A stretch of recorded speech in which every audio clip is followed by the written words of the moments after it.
YouTube, TK06 here with a review of the Kamen Rider Drive TK06 Machine Chaser. So Chaser's like the villain that just keeps getting merchandise, which is really strange for a Kamen Rider line. But I'm sure there's a very good reason for that, and the show is definitely hinting towards the reasons why. In fact, the latest episode pretty much explicitly said why. But I digress. It's a really great design. I'm really glad he's getting a lot of merchandise, including this pretty awesome figure. It was released in December 2014 for the usual TK price of 3,200 yen. So let's go ahead and get this guy open. Well, rather just get with it and see how great he is. Alright, so here we go. Included with Machine Chaser, I'm just going to call him Chaser, is the brake gunner right here. It's a really tiny little brake gunner. It's this gray plastic with a little bit of purple paint.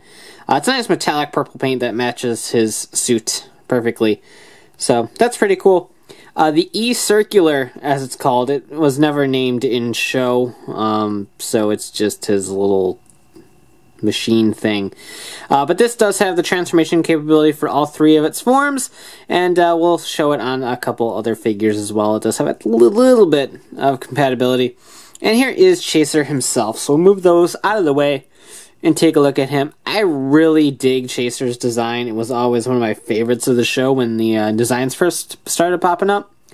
It's got a nice sort of monster-esque look to it while still being very reminiscent of a rider itself. And I think that's what I like most about the design. It's a nice fusion of both Ride Mute and Drive sort of design. So I really dig that.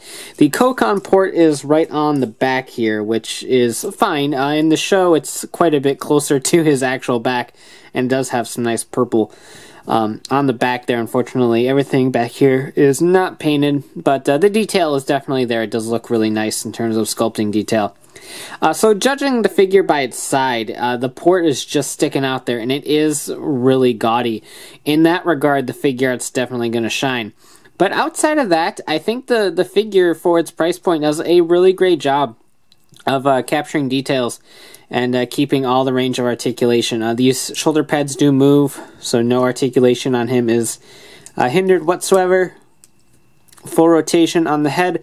I would be a little bit careful of these. It is quite a bit of a soft plastic. I think you have to worry more about the figure art than this toy. But be careful with those. If you kind of box them wrong, I can easily see those getting bent out of shape and looking pretty weird on a display later on. He does have a waist swivel right there.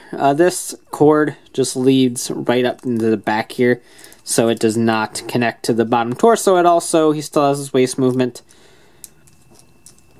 Full articulation everywhere else. So pretty cool. I love the purple paint that they used. It looks great. Obviously the figure art does look better, but it also costs quite a bit more. And this one does have the really cool TK capabilities as well, so I really do end up digging how this figure turned out. Now, taking a look at the E-Circular, it basically at the core is a tire, so it will pop onto any of the tire Kokon ports. So you just kind of line that up and snap it in, just like so. So now he's got the E-Circular on his back.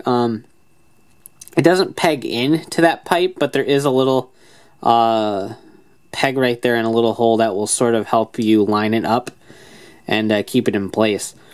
So there you go. There is Chaser with the circular attached. I'm going to go ahead and give him his brake gunner, since he pretty much, except for when he's driving the Ride Chaser, he doesn't really ever let go of the brake gunner. So there we go. Now he's holding that. One thing you can do is in the bat mode, just raise those wings, and obviously they're a lot bigger in the show, but now he's got wings and he can flap them and fly around and stuff. So that actually looks pretty cool, and that's probably going to be how I end up displaying him, just because I really like him with the wings. I think it's pretty neat. Everything else, you just kind of unlatch this portion from the main tire area, which is not all that easy to do. Kind of have to swing it out just like that. So pop that back on, and there you go. So you got that going on, and basically you just sort of tilt this and plug it into his wrist right there. So now you have him wielding the E-circular right there. My biggest problem is the fact that this cable isn't right here, isn't all that pliable. And it really does look like it's going to bend it out of shape pretty quickly, and because of how short it is, it does very much limit the articulation that you can pull off while he has this attached to his side. Now, given the fact that this is just a pipe, one thing you can certainly do is just pop it off altogether and just sort of let it hang right there and pretend. That way you do free up all of the articulation for any of the E-circular poses. I don't know how the figure art's going to handle that. I just wish this was a little bit longer or had an extender or something along the lines of that, because when you do have it connected, the articulation is very much limited. For the remainder of the review, I'm just going to have it off, just because it definitely frees up a lot of movement in there. So since I have it like this already, here is the bat formation for the E-circular, titled the Fang Spider, not the Fang Spidey, that's the spider one. The Wing Sniper is the name of the bat formation. And this one's probably my favorite. I love bows, so I'm quite attached to this version of the E-circular. So that is pretty cool. To convert it to the spider mode, the Fang Spidey, as I called it, you simply fling that out, and now it is a claw, which is pretty cool. This does detach, so you can have him just hold on to this portion. And then the Cobra version, which is the tail whipper, this just swings outward, these two, and just pegs in just like that. So now he's got the Cobra whip version of that. Now he was doing some sort of dance moves. But pretty cool. I like the interchangeability with this singular weapon. I think it's pretty neat. Like I said, it's a shame that you kind of have to mess around with the accuracy of it, but I love having the better range of motion on it than I do the actual pipe being there. So I'm perfectly okay with just detaching it completely, which is more or less probably how the toy should have been handled anyway. So there we go. That is very cool. And to kind of get things back together, just pop it off of his wrist. Like I said, this does come packaged in different sections. So here is the whip portion, here's the wing portion, and here is the claw portion. Those all just slide together and connect through the various peg holes all over these.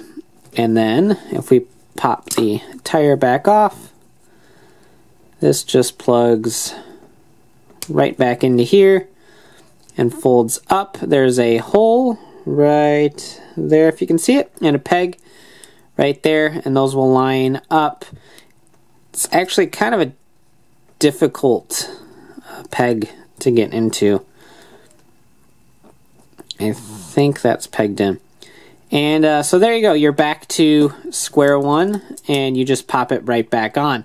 Now this does have some pretty cool tire Concon possibilities with this port back here. The one they keep promoting it with is Max Flare, so we're going to go ahead and use Max Flare, because why not?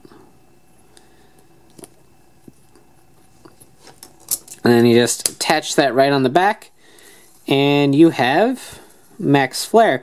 Now he did use Max Flare by inserting the shift car into the brake gunner, and it gave him some like fireball shots. And that's basically what this is supposed to represent. In the show, he did not get the Max Flare tire attached to his back or anything like that, but I think it's a cool bit of toy functionality that they more or less tried to incorporate by using the tire port for the E-circular. That also enabled him to use all the other tires previously released in the line to give him that extra bit of toy functionality that Bandai always goes for. So that is a pretty cool thing in my book. Doesn't really add a whole lot to the figure except give him a new tire on his back, But I don't know. I dig it, and I like the fact that they were able to incorporate the Tire-Kokan system into the figure without really ruining anything, because they had to get this onto his back anyway.